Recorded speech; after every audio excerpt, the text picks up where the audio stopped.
towards the back end of that heat, but not massive heat score totals. We'll see if these two competitors can make more sense of this lineup. An all-Australian battle. Josh Kerr on the backhand, Adrian Buckan on the forehand. Is that going to factor into this heat at all, Ross? Just dwindling way down the back end of the ratings, coming into this contest in 27th position. So he's going to make a positive run up the ratings. And Adrian Buckan during the break had this wave. He was in 15th place after Rio. He's going to maybe be in the top 10 if he can get through this heat.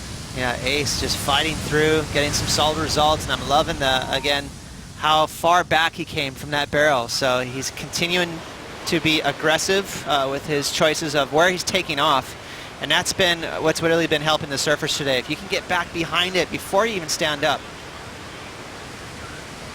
Has a bit of a whiff of that one, but doesn't like it.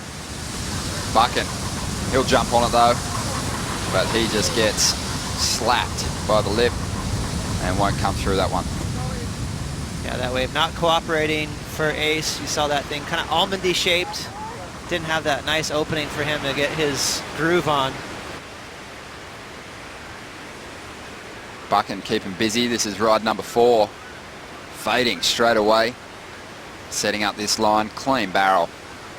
But can't get through it.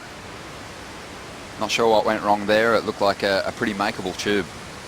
Yeah, it was interesting. I think he caught his left shoulder in the barrel. And, you know, again, these waves are very strong. Behind him, on a fast track through to the inside, Josh Kerr gets caught deep inside the pit. And his first ride is unsuccessful. And Kersey looks like he might just paddle back to the takeoff zone, hoping to pick off an insider. Adrian Buckan might be heading for the ski. Let's check out the start of Josh Kerr's ride. Stalling, wiping speed off, laying that body into the wall. So everything looks really nice, but you can see that wave stretched out way too far ahead of Josh, and he couldn't make that last section. So the wave, the culprit there. And let's see if we can see that shoulder from Ace. Looked like he just caught actually his right shoulder on the lip line, and it pushed him down. So again, these waves are so strong. If you get into a battle with that lip, odds are you're going to lose. This will be the angle where we can really see. Pay attention to his shoulders. As soon as he gets in there, he's not going to stay clean. He's going to touch the barrel right about there. And actually got clipped on his head as well. So sometimes, you know, Ronnie, you're in the barrel and the wave will kind of force you to go up into the ceiling. And then you just get kind of pitched over the falls from there. That's a big number there. 12 matchups, 6 apiece. Here we go. This is Josh Kerr. Unsuccessful on his first ride. Clean wall here at the moment. This wave's starting to barrel, but it's also tapering off. And Josh doesn't get too much out of it. 26 minutes. I think in some of the earlier rounds when the wave started switching on, Ross, we were seeing some of the competitors taking a bit more of an angled approach down the line. But since Kelly Slater's mind-blowing performances in round 3 and 4, it seems like there's been a bit of an adjustment, especially by the surfers on their backhand, really straightening out from the takeoff and washing off all the speed that you get from that big drop before pulling into the tube. Yeah, it's technical, isn't it? It's you know, and it's not as simple as just paddling way up the reef to make sure you get deep. You can go too far, so it forces you to take off right on that ledge. Well, Josh Kerr swinging again on the inside. That was a tricky drop. He hung on well. He is still gunning through this pit, but that one just filled up. The foam ball just soaked up all the space in that vortex, and Josh went down. He did so well to handle his rail. You saw him as he free dropped and he paddled in. You know, that was a gutsy drop, and he handled it really well by grabbing that rail and yanking himself right into the barrel. You know, everything was trying to force him down and to, you know, get lipped in the head, but instead he torqued right into the barrel. So a very impressive takeoff for Josh, but unfortunately that wave was fast and didn't let him out. 24.5 minutes to go. Let's have another look at it. Big drop here. He's going to grab the rail right there and tweak himself straight into it. So really impressive technical drop, but unfortunate for Josh. That thing got a little crumbly, had one or two chandeliers. No exit for the man. Yeah, he has had a pretty interesting run to the top end of the Jeep leaderboard, Josh's career. Yeah, he gets up there high, and you know he's well. Here we go. This is a perfect looking wave. Adrian Buckan now with an opportunity to increase his lead. A big bowling wave. He stands tall, gets out onto the open face, grabs that rail, and washes off his speed in a nice frontside carve. But the big points are going to come from the tube. Just over 22.5 minutes to go. I'm in disbelief at how perfect that wave was. Amazing, and another one here for Josh. Let's see if Kerr can answer. Nice little cover up to get things started, but this is the money section.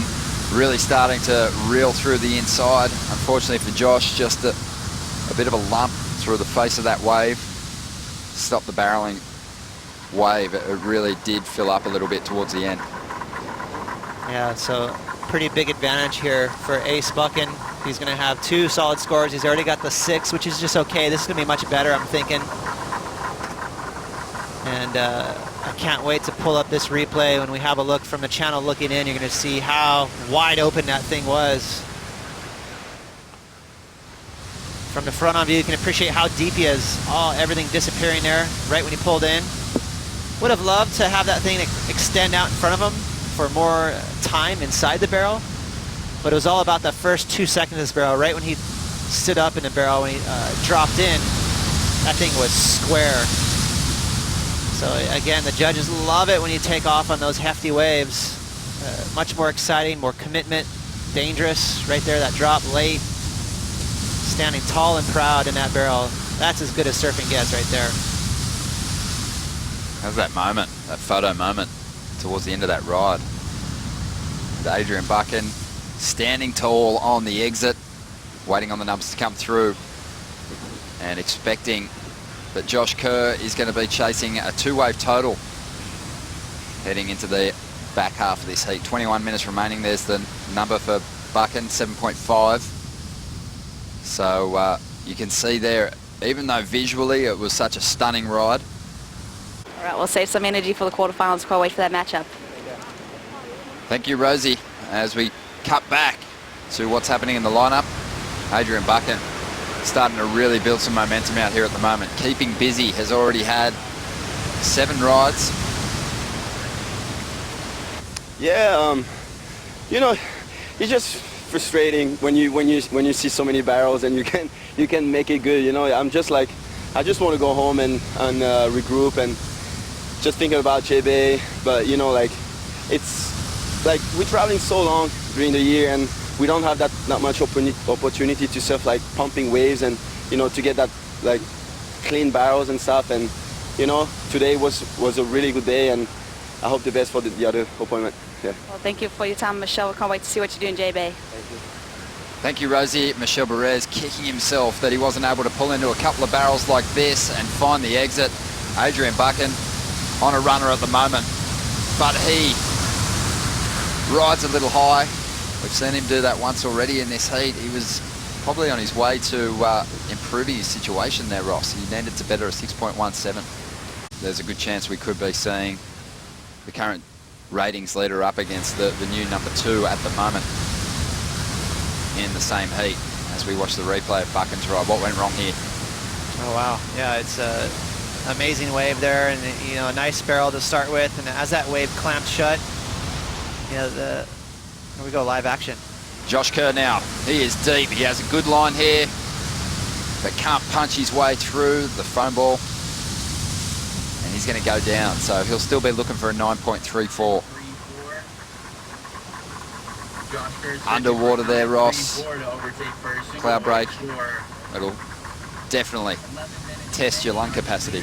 Yeah, it doesn't feel good. You know, you get ragdolled, you get a bunch of water in your head, but Josh is fine. He's paddling back out, and you saw Ace right when he was coming out of that last barrel, you know, on the inside there. It was almond shaped, it wasn't wide open, so it was a tough little exit. Here we go. Looking out the back now to see Adrian Buckan on a nice looking wall, pumping his board. Wants to get some speed for this section and find the exit. He does it this time. And a huge dismount there. 10.5 minutes to go, and Buchan possibly collecting the biggest number of this heat. Yeah. Vacuum sealed conditions right now. There is not a breath of wind. And honestly, I think for a lot of these guys, it might even be a little bit difficult to even concentrate, because these are the kind of conditions you dream of. This surf spot, these waves, the swell, the wind or lack thereof. It is a 10 out there right now. The strongest winds are coming out of the barrel when these guys exit the tube.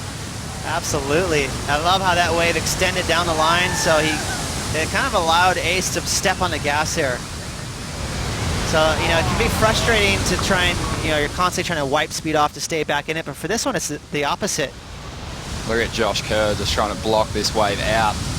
Right there, he sees that long line. Wow, look at how deep he was over the foam ball for a second. And that's always the sign that you're deep inside the barrel. If you have to tussle with that foam, you know you got back up in there. And again, what made this barrel so cool is he was basically pumping the whole time. He had to keep that speed up until now, and now he's just going to stand up nice and proud. Big number, an 8.17. And Josh Kerr is now chasing a two-wave total of 15.68 to get himself into the lead. Definitely. You know, I think for, you know, Kelly Slater, he's been so far down in the ratings, it's just been almost awkward to talk about. And Josh Kerr, another one of those top seeds, who's looking to get himself back into a position to re-qualify for the 2017 Championship Tour season. But that wave's not going to help him. He's trying to break combination at the moment. And there's a two-wave total of 15.68 to get ahead of Adrian Buchan, who would be leading this heat with his two throwaway scores at this point in time.